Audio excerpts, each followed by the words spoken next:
make your heart swirl. It's a funk plant with a fiber that is resistant to rain and mold. It's the strongest plant fiber known to man, the best rope you'll ever hold. Well, the pioneers loaded up the wagon trains with the canvas made of hemp. In Washington and Jefferson, doing all their farms, they said to make the most of it. The first stars and stripes were sewn on hemp. The first Constitution too was used around the world for food, fiber, oil, medicine, and fuel. And if we doesn't sleep, we won't have no need for any other oil. Make pigs and eggs, let our hearts grow back the next season. Little pigs in the soil, most of the nutrition seed we can put in our mouth with omega-6 and 3. We can feed the world with the tree of life and live sustainably. But if we cut down all the trees, we won't have nowhere to be. We'll grow fields and hemp instead. We can make our paper, build a house from it. It's the next time we'll go wild and free. Living the way that we ought to be. Gonna leave our children a better world than my ancestors and that we.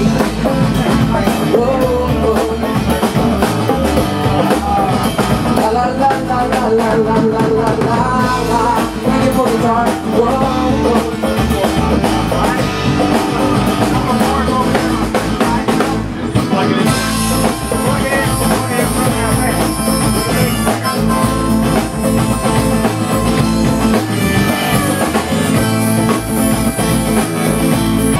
Gotta happen, you know. And I think this is the year. My vision is that we turn all the GMO crops into hemp, and I think that's like the next, like, because the farmers, people are aware that GMO is bad, and there's going to be a big backlash against it. I see against the GMOs, and then the farmers they're kind of stuck because the GMOs are subsidized by the government, and they don't have an alternative. They're like, okay, well, what are we going to plant then? Exactly. So this is the alternative, and it'll replenish the soil and give them a real... And the other cool thing is there's no way in hell that we're going to grow like 80 acres of marijuana and harvest it and then send it to China to make shirts. Right. We're going to hire people right here in our own backyard to make the shirts. Yeah. And that's it's a cash crop for the farmers, it's a job maker for the community, and we quit arresting people, so we're saving the taxpayer dollars, and we're accumulating tax income to take care of the baby boomers who are soon to be the next homeless people in this country. Hey, what do you think that the medical marijuana pursuit is stifling the hemp being approved? You know, that was what Jack Harrison used to say. This is how I got into the movement. I ran Jack Harris's office while he went out and thumped the university with this book called The Emperor Wears No Clothes. And when they first started with Dennis Perone and Dr. Todd McArea and Lynn and Judy Osborne came to Jack and said, look, we want to do a medical marijuana initiative. Jack was like, oh hell, you know, you don't even say anything about industrial hemp, industrial paper. And he was very agitated that it was ignored for so long, and that's always been a claw in my side.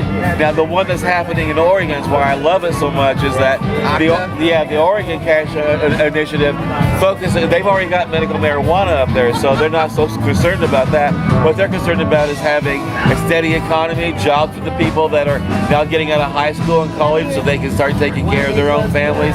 They're trying to create goods that will be on the open market very competitive and still do it within the confines and making certain that the planet's not going to be hurt, by all the chemicals and all the things that we use to make all these other things that are coming out of the ground and the So that's always upset Jack Harris as well too. So I love what Octa's doing, and it does agitate me because the government has said that the problem with this plant is we all get high.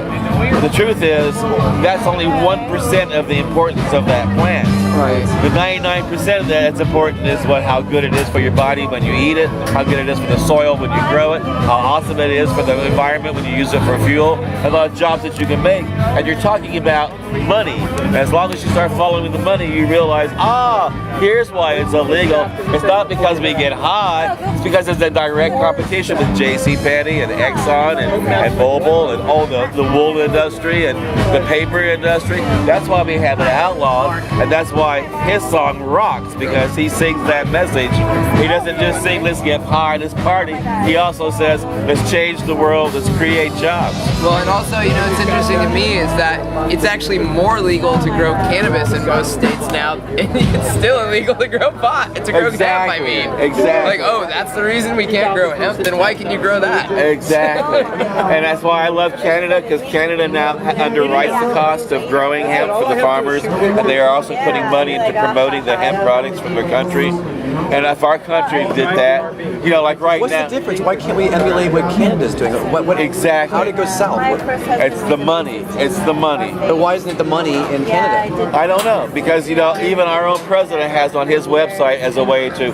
If you want to see President Obama get reelected, you can donate to his campaign by buying a product, and that product on his website happens to be a hemp T-shirt or a hemp shirt or a hemp-made purse or a hemp scarf. All of the merch or some of it? No, all the hemp. No, anything that's made of hemp that's being sold off of there is coming in from Canada. So Obama does have some merchandise that's made out of hemp. It's made out of hemp, and the product on was made. Yeah, I don't know, but I can tell you this: it wasn't grown by our farmers, and it wasn't made by our manufacturers.